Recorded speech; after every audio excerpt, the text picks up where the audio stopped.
Hello, Sagittarius, Sun, Moon, Rising, and Venus Signs. Kamusta kayo? Salbay na sa mabuti kayong kalagayan. Welcome back po sa Star Tarot. Kung bago kayo rito, welcome din kayo. Thank you sa inyong support. I truly appreciate it. God bless you all. Sagittarius. Ayan ang nagpaiwan. So, kunin natin. Sa paunang message ninyo, we have 8 of Autumn. Ayan, it's the perfect time to learn all you can by returning to school, taking a seminar, or conducting research. Wow, Sagittarius, you are up for, for expanding your knowledge, no? Expanding your studies. Meron kayong mga gustong alamin, maaaring meron kayong mga gustong matutunan sa ngayon. Do your best work and the law of attraction will bring you prosperity and career advancement. Napakaganda. So, pagbutihin daw ninyo, no? Kung ano man ang inaaral ninyo or ano man yung research na ginagawa ninyo or seminar na pupuntahan ninyo, pagbutihin ninyo because the law of attraction will bring you prosperity and career advancement, no? Sa effort na gagawin ninyo, sa mga bago ninyong matututunan sa ngayon, that's really going to bring you to success, no? Lalo-lalo na kung related yan sa pag-aaral or related yan sa trabaho or career. We have 7 of Spring. Be assertive, believe in yourself, and don't let anyone take away your personal power. Okay? Magtiwala kayo sa inyong sarili, magtiwala kayo sa inyong mga kakayanan, sa inyong mga capabilities. At huwag ninyong hayaan na diktahan kayo ng iba. No, wag ninyong hayaan na magbabaw lang kayo ng magbabaw sa kung sino man, because you have also all it takes, no, to be successful. You have also all it takes to realize your dreams, diba? Magagawa nyo din yan. Trust that your inner guidance is true and follow it completely. Okay? Sundin ninyo ang gabay ng universe sa inyo through intuition, no? Sundin ninyo yan, pakinggan ninyo kasi yan ang gagabay sa inyo, no? Kung saan kayo dapat pumunta, ano mga dapat ninyong gawin. We have 3 of Summer. Wow, napakaganda because this is a celebratory energy. There is an exciting reason to celebrate, no? Sa inyo, such as baka merong engagement ang iba sa inyo, baka merong kasalan magaganap, baka merong graduation or birth announcement, no? So, may mga okasyon na mga ganon. Maaring dadaluhan kayo or baka kayo yung merong okasyon na ganon. So, remember to cherish those you love also.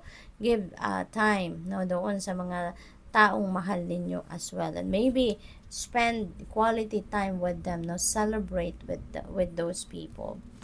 What else? We have 4 of Autumn. Ayan. So, be cautious about living a life of extremes or seeing things in black and white terms.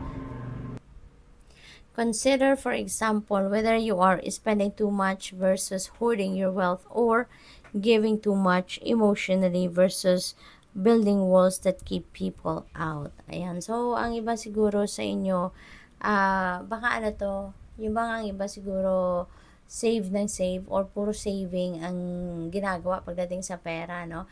And even siguro meron kayong mga necessity, no, na pagkakagastusan, baka hindi kayo naglalabas ng pera or nahihirapan kayo maglabas ng pera kasi nga mas gusto ninyo na mag-save. So dapat balance lang, no? Dapat lang, yung merong balance, meron kayong alam ninyong meron kayong mga bills, meron kayong mga financial obligations, so dapat meron talaga kayong budget para dyan at meron din kayong budget na nilalaan para sa pagsisave ninyo, no?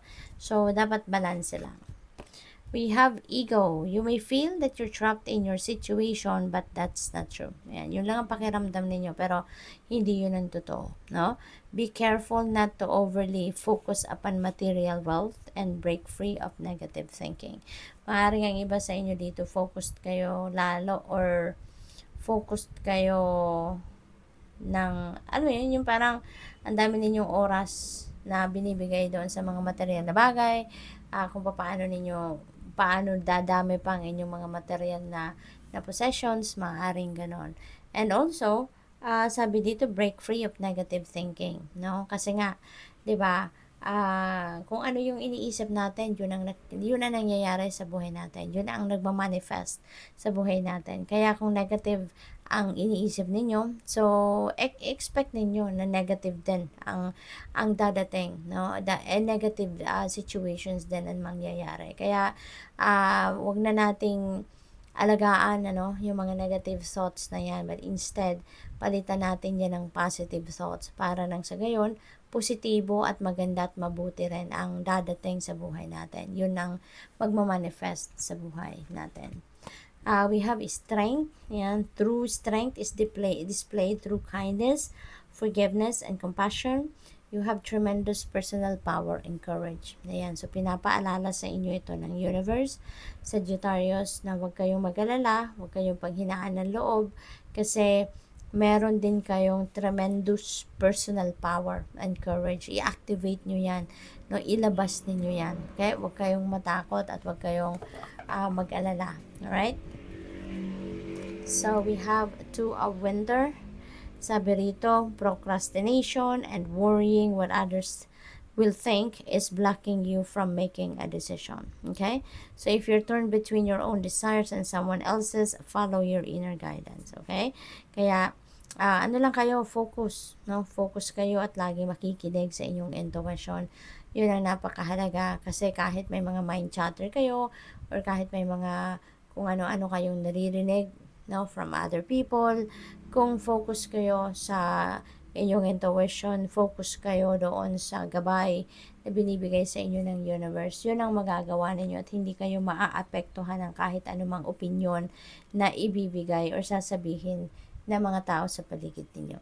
Kasi minsan, yung mga opinion na yan, ng mga tao sa paligid natin, you can't expect, no, na it is for your best interest. Sometimes, merong sinasabi, feed na information sa atin, no, ang ibang tao. And it is not for our highest good, but it is for their own interest. Diba? Kaya, kailangan talaga na yung final say ninyo, yung decision is yours, no? At hindi sa kanila.